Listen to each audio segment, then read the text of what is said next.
আসসালামু আলাইকুম, সবাই কেমন আছেন? আশা করি আল্লাহর অশেষ রহমতে খুবই ভালো আছেন এবং আলহামদুলিল্লাহ আমিও খুব ভালো আছি। চলে আসলাম নতুন একটি ভিডিও নিয়ে। আজকের ভিডিওটি শুরু করছি খুব সকাল থেকে। এখন প্রায় বাজে ৭টার মতো। তো আজকে হচ্ছে আমরা গ্রামে যাব। তো গ্রামে হচ্ছে সকালবেলা ফোন দিয়েছি। আমার এই যে ছোটো বোনের ছেলে ওর সাথে কথা বলতেছে।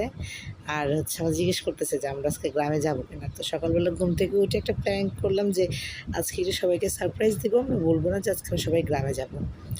তো কথাবার্তা বলে আমরা হচ্ছে চলে গেলাম আমার বাড়িতে। যেহেতু গ্রামে চলে যাব, টুকিটাকি কিছু কাজ ছিল সেগুলো শেষ করে নিতে হবে। তো এই দিক দিয়ে হচ্ছে আমি ছাদে উঠে গেলাম, দেখলাম একটু চারিদিকে সকালবেলার ভিউটা খুব ভালো লাগছিলো। এখন প্রায় 7:30টার মতো বাজে। তো আমি হচ্ছে এটা একটু ভিডিও করতেছিলাম, ভালোই লাগতেছিলো, হালকা হালকা বাতাস আর টুকিটাকি যা কাজ করলাম সেটা একটু শেয়ার করলাম আর কি আপনাদের সাথে। তো এই হচ্ছে আমার ছাদের এখন বর্তমান অবস্থা। এটাতে হচ্ছে আমি একটু রং টং করাবো আর হচ্ছে কিছু গাছ লাগাবো, সেগুলো আপনাদের সাথে শেয়ার করব। তো এখন হচ্ছে এই তো ঘুরে ঘুরে দেখাচ্ছি। আর এখানে এই কয়দিনে হচ্ছে বাড়িতে অনেক কিছু কাজই করিয়েছি, যেমন এই জায়গাটা অনেক ঘাস টাস ছিল, এটাকে ক্লিন করে পরিষ্কার করিয়েছি। তারপর হচ্ছে নতুন করে বাড়িতে সিঁড়ি লাগিয়েছি, যেটা আগে ছিল না, আপনাদের সাথে শেয়ার করা হয়নি। আর হচ্ছে এখানে আমার ছোট দেবর হচ্ছে ঘরের কাজ ধরবে, তো তার জন্য হচ্ছে আমার এই ছোটো টিনের ঘরটা হচ্ছে মানে ভেঙে ফেলিনি আর কি, এটা ওরও কাজে লাগবে, তো সেটা এই জন্য রেখে দিয়েছি। আর এখানে একটা খুব মর্মান্তিক একটা ঘটনা ঘটে গেছে, সেটা হচ্ছে আমার যে কারেন্টের যে ফেসের তার এই বাসার সাথে লাগানো ছিল, কারেন্টের খাম্বা থেকে আসছিল আর কি, আগে ছিল ওইখানে, পরে আমি হচ্ছে বাড়ির কাজের জন্য আমি এইখানে এনে বেঁধে তারপরে এতে হচ্ছে কাজ করছিলাম। তো এই গতকাল রাত্রে হচ্ছে আমার এই তারটা চুরি করে নিয়ে গেছে। আর এই যে সিঁড়িটা আমার হচ্ছে এরকম, এটা হচ্ছে আমার রান্নাঘরের জানালা, একদম নোংরা হয়ে আছে, শীতে কাজ টাজ করছে, এই জন্য বৃষ্টি হয়েছে, তো সব ময়লা টলা পরে একদম নোংরা হয়ে গেছে। তো এখন হচ্ছে আমার লাস্ট ফিনিশিংয়ের কাজ হচ্ছে কিছুটা বাকি আছে, তার মধ্যে এখন আমার দরজাগুলো লাগানোর বাকি আছে আর কি। তো আজকে একটু দরজার কাজগুলোই চলতেছে, যেহেতু গ্রামে চলে যাব, দরজাটা না লাগিয়ে গেলে বাসাটা একটু রিস্ক থাকে আর কি। তো এই হচ্ছে আমার ঘরের মেইন ডোর। তো এইটা হচ্ছে আপনাদের ভাইয়া খুব চয়েস করে ডিজাইনটা দিয়েছিল আর কি করার জন্য। আমি সম্পূর্ণ কাঠের উপর দরজাটা করেছি। আর এটা হচ্ছে একটু চকলেট বিচি কালার আর কি, তো তেঁতুল বিচি কালার। তো এটা হচ্ছে সম্পূর্ণ ল্যাকার পলিশ করা। এটা এটা ভিডিওতে কেমন লাগছে জানি না, কিন্তু সামনাসামনি জিনিসটা অনেক সুন্দর ছিল। তো এদিক দিয়ে হচ্ছে আমার ভিতরের যে দরজাগুলা সেগুলা, যে বাহিরের দরজাটা দেখলেন সেটা হচ্ছে আমার হাজব্যান্ড আসলে ওটা ডিজাইন চয়েস করে দিয়েছিল, আর এগুলোর ডিজাইন চয়েস করেছিলাম আমি। আমার কাছে সিম্পলের মধ্যে জিনিসটা খুব ভালো লাগছিল। আর যেহেতু ল্যাকার পলিশ করব, সাথে একটু গোল্ডেন কালার একটু পলিশ দিয়ে নিয়েছি ডিজাইনটার মধ্যে, মানে সিম্পলের মধ্যে আমার কাছে মোটামুটি ভালো লাগছে। যেহেতু সবটা বাসা আমি সাদার উপরে রেখেছি, সব কিছু মোটামুটি সাদার মধ্যে করেছি, চেষ্টা করেছি। তো সেইখানে হচ্ছে আমি দরজাগুলো একটু এরকম চকলেট কালার আমার কাছে ভালো লাগছে। আর এখানে হচ্ছে আমার সিঙ্ক এরিয়াটা, এই যে আমি মিররটা সেট করে নিয়েছি, শুধু বেসিনটা লাগানোর বাকি। আর এই দরজাগুলো এখন লাগানোর বাকি, এই দরজাগুলো লাগিয়ে নিতে পারলেই মোটামুটি ঝামেলা আমার অনেকটা কমে যাবে, কাজকর্ম অনেকটা শেষ হয়ে যাবে। তো এইটা হচ্ছে আমার এই যে ওয়াশরুমের দরজাটা দেখেন, আমি অনেকটা মানে এইটার মতো করেই করে নিয়েছি আর কি। এইটার ডিজাইনটা আর হচ্ছে আমার বেডরুমের ড্রয়ের ডিজাইনগুলো অনেকটা একই রকম। তো আমি যখন বেডরুমের ড্রয়ের ডিজাইনটা অর্ডার দিয়েছিলাম, পরে আমি হচ্ছে ওয়াশরুমের দরজা কিনতে গিয়ে সেম ডিজাইনের পাই, তাই আমি দেরি না করে এগুলো নিয়ে নিই। আর এইটা হচ্ছে আমার ওয়াশরুমের যে ফিটিংসগুলো লাগিয়েছি। তো ছোটো একটা বেসিন লাগিয়েছি, কারণ আমার ওয়াশরুমের ভিতরে বেশি বড় বেসিন আমার পছন্দ না। আর সবচেয়ে বড় কথা হচ্ছে আমার ওয়াশরুমটা বেশি বড়ও না, যেহেতু 4 ফিট বাই 7 ফিট, মোটামুটি স্ট্যান্ডার্ড সাইজের। তো সেখানে আমি প্রথম চেয়েছিলাম যে টপ বেসিনের মতো করে লাগাতে, পরে হচ্ছে লাগাইনি। এগুলা কীরকম নালগেই সিঙ্কের মতো, সিঙ্ক বেসিনের মতোই হচ্ছে আমি লাগিয়ে দিয়েছি। তো ছোটোখাটোর মধ্যে আমার কাছে বেশ ভালো লাগছে। আপনাদের কাছে কেমন লাগছে অবশ্যই জানাবেন। আর ওয়াশরুমগুলো আমার একটু অন্ধকার হয়ে গেছে, কারণ এদিক দিয়ে হচ্ছে আমার জানালাগুলো আগে ছিল ভালোই খোলামেলা, কিন্তু পাশে একটা ঘর উঠছে আর কি, মানে বাড়ি উঠছে নতুন করে, তো সেই জন্য দেয়াল উঠে দিছে, আমার হচ্ছে ওয়াশরুমগুলো একটু অন্ধকার হয়ে গেছে। তো বাড়িতে টুকিটাকি কাজ শেষ করার পরে আমাদের কিছু কেনাকাটা ছিল, তো শপিংয়ে আসলাম আর কি। বাড়িতে যাওয়ার আগে লাস্ট মুহূর্তে মনে হলো যে কিছু টুকিটাকি কেনাকাটা করতে হবে। তো তো সেই কেনাকাটার জন্যই আসলাম। এই যে আমার ছেলে, আমরা একদম বাসা থেকে একদম রেডি হয়ে বের হয়ে গেছি, যেখানে কেনাকাটা শেষ করে আমরা আমাদের গাড়ি চলে আসলাম, উঠে যাব। তো এটা আমার ছেলে মেয়ে দুজনে মিলে যা টুকিটাকি লাগলো কেনাকাটা করে নিলাম। আর বাহিরে এত বৃষ্টি হচ্ছিল বলার মতো না। পরে বাসায় গিয়ে আমরা বাকিটা রেডি হইতে আমাদের গাড়ি চলে আসলো এবং আমরা সবাই মিলে গাড়িতে উঠে গেলাম। আমি, আমার ছোট জা এবং আমার হাজব্যান্ডের একটা ফ্রেন্ডের ওয়াইফ, আমাদের সবার বাড়ি একই গ্রামের। তো আমারও যেমন আমি একা মানুষ, আমার সাথে 2টা বাচ্চা, তো ওনাদের দুজনেরই সেম, সবারই 2টা করে বাচ্চা। তো আমরা সবাই মিলে বড় একটা হাইক্স নিয়েছি। তো নিয়ে সবাই একসাথে একবারে আসতেছি আর কি, যেহেতু একই গ্রামে বাড়ি, তো সবাই একসাথে মিলেমিশে আমরা রেগুলারই আসা যাওয়া করি। আর এটা আমাদের মাঝখানে তেল নেওয়ার জন্য দাঁড়িয়েছিল। বাচ্চাদের কিছু ওয়াশরুমে গেছিলো, কিছু খাবার দাবার কিনে দিলাম। আর রাস্তায় এত পরিমাণে জ্যাম ছিল, মানে বলার মতো না। যেটা আধা ঘন্টার রাস্তা, সেটার মধ্যে 1 থেকে 1.5 ঘন্টা লাগতেছিল।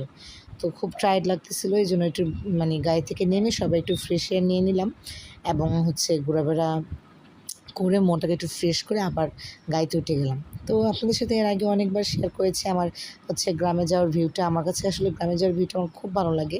বিশেষ করে এই দাউদকান্দি, মেঘনা ব্রিজ যারা আসা যাওয়া করেন তারা রেগুলার জানবেন।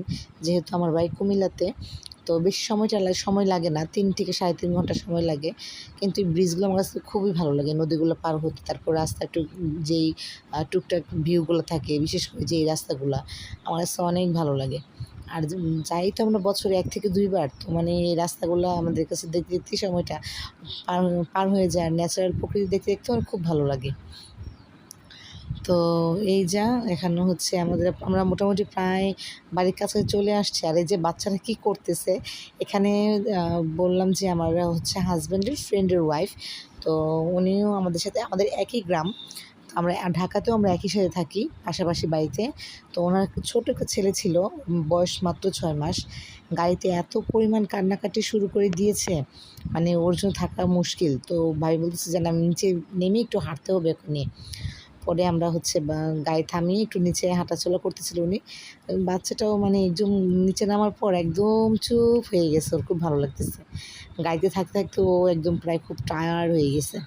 তো এই যে বাচ্চারা দেখেন কি দুষ্টামি করতেছে গাড়ির মধ্যে। সবাই মিলে দুষ্টামি করতে করতে, আনন্দ করতে করতে গ্রামে আসা হয়েছে আর কি। তো এই তো মোটামুটি চলে আসছি। যেহেতু আমাদের বাড়ির উঠান পর্যন্ত আমাদের গাড়ি যাবে না, বড় গাড়ি, এজন্য আমি বাজারে নেমে গেছি।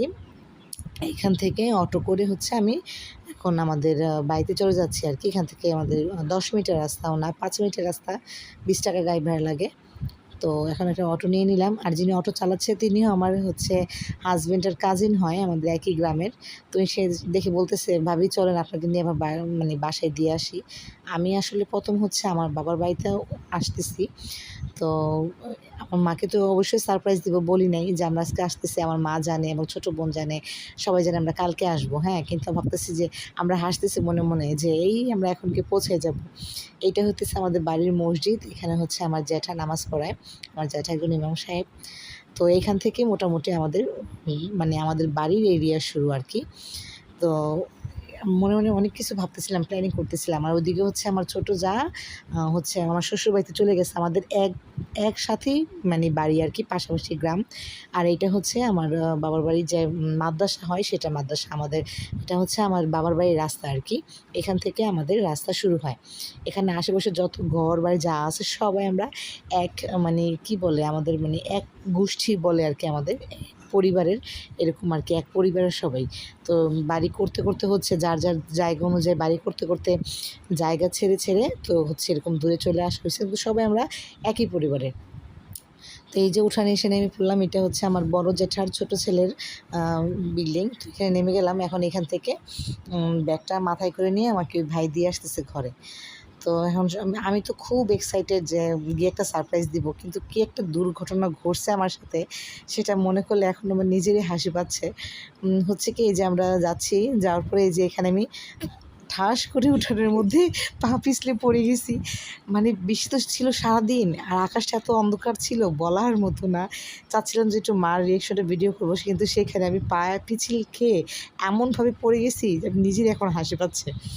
পরে মা ধরে টরে নিয়ে বাসায় নিয়ে আসলাম। বলতেছে কেন আমরা না বললে আসছো, এখন তোমাদেরকে কী খাইতে দিই, আমি তো কিছু রেডি করি নাই। তো ঘরে ঢুকতে ঢুকতে হচ্ছে বৃষ্টি নেমে গেছে। আমি শুধু রাস্তায় দোয়া করতেছিলাম যে আল্লাহ যদি বৃষ্টিটা যাতে এখন না নামে, যাতে বাসায় পৌঁছানোর পর নামে। আল্লাহর কি রহমত, আমি বাসায় পৌঁছানোর পরই হচ্ছে সাথে সাথে বৃষ্টিটা নেমে গেছে। তো এর মধ্যে আমরা আমি হচ্ছে গায়ের কাদাটাতে একদম লেগে আছে, কী একটা অবস্থা। বাসায় এসে এখানে এই উঠানের মধ্যেই আমি পিচ্ছিল খেয়ে পড়ে গেছি, ঘরেও ঢুকতে পারলাম না। আমার হচ্ছে চাচাতো ভাইয়ের বউ যারা ছিল সবাই হাসতেছে, দুষ্টামি করতেছে। তো এইখানে মা হচ্ছে পিঠা রেডি করেছিল ঘরে, তো সেটা দিল, বলো যে আগে এটা খাইয়ে নাও, আমি হচ্ছে তোমাদের জন্য খাবার রেডি করি। তো প্রথমে হচ্ছে আমরা এই পিঠা খেয়ে নিলাম। এটা হচ্ছে এরকম ঘরে মা বানিয়ে রাখে, যখন দরকার হয় তখন ভেজে হচ্ছে পানি দিয়ে সিঁড়ি দিয়ে দেয়। তো এটা আমরা খেয়ে নিলাম। খেয়ে নেওয়ার পরে বৃষ্টি কমে গেল, এখন সবাই মিলে চলে গেলাম পুকুরে গোসল করতে। এই যে আমার ছেলে তো এসেই লাইফ জ্যাকেট পরে এই যে পানিতে, সে তো সাঁতার কাটতে পারেই না, সে হচ্ছে হাত পা ছড়াই দিয়া শুয়ে আছে। এই যে আমার মেয়ে ডাকতেছে যে হামজা এখানে আসো, এখানে আসো। ও আসতেছে না, মানে ও এতদিন পরে পানি পাইছে, প্রায় 1 বছর পর, 1.5 বছর পর হচ্ছে সে পুকুরে নামছে। যে সাঁতার তো কাটতেই পারে না, লাইফ জ্যাকেট পরে হচ্ছে এইদিকে সেদিকে সাঁতাইতেছে, হাত পা ছোড়াছুড়ি করতেছে, আর এরকম চিত হয়ে শুধু শুয়ে থাকতেছে।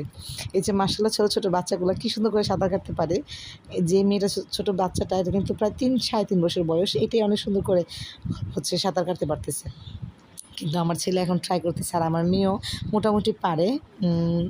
এখনও করতেছে। প্রথম বাসায় এসে দেখি যে আম্মা আমাদের ঘরে মুরগি ছিল, সে মুরগি ধরে কেটে দেশি আলু দিয়ে দেশি মুরগি রান্না করতেছে, একদম কষাইতেছে। মানে বৃষ্টির দিনে এরকম কষা কষা মাংস দিয়ে গরম ভাত খাইতে আসলে অনেক ভালো লাগে। তো এখানে মা মাংস রান্না করতেছিল, আমি শুধু বলতেছিলাম মা তাড়াতাড়ি করো, ক্ষুধা লেগে গেছে। আম্মা বলতেছে ঠিক আছে তোমরা বইলে আসো না কেন, হ্যাঁ তোমরা এরকম করতেছো, এখন এখন এখন খিদা লাগছে না। আম্মাও মানে বকাবকি করতেছে আর কি, আম্মাও খুব সারপ্রাইজ হয়ে গেছে। তো যাই হোক, আজকের দিনটা যেমনই কাটুক, পিছিল খেয়ে পড়ে যাই আর যাই হোক, আমাদের দিনটা কিন্তু খুব ভালোই গেছে। আপনারা প্লিজ ভিডিওটা দেখে অবশ্যই শেয়ার করবেন, বলবেন যে কেমন হইলো আমার আজকে খেয়ে পড়াটা। যাই নিজে নিজে হাসতেছিলাম, কি বলবো আর।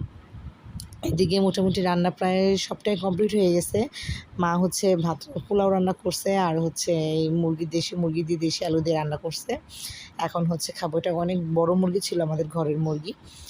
আমার মা অনেক হাঁস মুরগি পালে, আমাদের বড় বড় 5টা চীন হাঁস আছে, ছোটো ছোটো বাচ্চা আছে। আমার আম্মার হাতে অনেক হাঁস মুরগি হয়ও সুন্দর। তো এখন আমরা সবাই প্রিপারেশন নিচ্ছি, খাওয়া দাওয়া করবো। এই তো বাচ্চাদেরকে খাবার দিয়ে দিলাম, এখন আমি খেতে বসে গেলাম। তো এই তো হচ্ছে এটা পোলাও রান্না করছে, আর হচ্ছে মুরগির মাংসটা একদম শুকনো শুকনো হয়েছে, আমার খুব ভালো লাগছে, খুব টেস্ট হয়েছে, হালকা ঝাল ঝাল, খুব বেশি ভালো লাগছে। আপনাদের সাথে অনেক কিছুই শেয়ার করলাম, এখন হচ্ছে খাওয়া দাওয়ার পালা, যা খাওয়া দাওয়া করে নিই। দেখা হবে নতুন একটা ভিডিওতে, সে মতো ভালো থাকবেন, সুস্থ থাকবেন এবং আমার জন্য দোয়া করবেন। আসসালামু আলাইকুম।